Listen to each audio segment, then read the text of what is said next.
মাঠের একপাশে আধুনিক সব খেলনার প্রদর্শনী চলছে। পাশে বসে এক বৃদ্ধা অনেক যত্ন করে তৈরি করা একটি কাগজের ডলফিন দেখাচ্ছিলেন।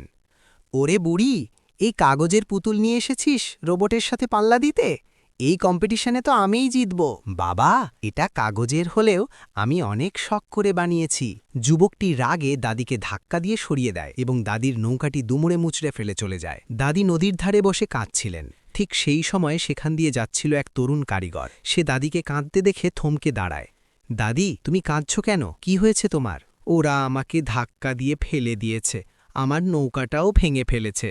দাদি, তুমি কেঁদো না, আমি আসছি। এটা দিয়ে আমি এমন কিছু করে দেব যা দেখে সবাই অবাক হয়ে যাবে। কারিগর একটি বড় কাঠের টুকরো নিয়ে কাজে বসে পড়ে। সে তার কুড়ুল এবং বাটালি দিয়ে কাঠ কাটতে শুরু করে। এক আঘাতে সব অগোছালো কাঠ ঠিক করে সে নিপুণভাবে খোদাই করতে থাকে। তার কপালে ঘাম, কিন্তু চোখে দাদিকে খুশি করার জেদ। ধীরে ধীরে কাঠের টুকরোটি একটি জীবন্ত ডলফিনের রূপ নিতে শুরু করে। প্রতিযোগিতার দিন যুবকটি যখন তার রোবট নিয়ে দম্ভ করছিল, তখনই কারিগর দাদিকে নিয়ে সেখানে প্রবেশ করে। দাদির হাতে এখন সাধারণ কাগজ নয়, বরং কারিগরের তৈরি করা সেই অপূর্ব কাঠের ডলফিন। কাল তুমি দাদির সাথে অন্যায় করেছো, আজ তার ফল পাবে। তোমার যন্ত্রের চেয়ে এই হাতের কাজের মূল্য অনেক বেশি। সবাই দাদির কাঠের ডলফিনের প্রশংসা করতে থাকে। যুবকটি তার ভুল বুঝতে পেরে লজ্জিত হয় এবং দাদির জয় নিশ্চিত হয়।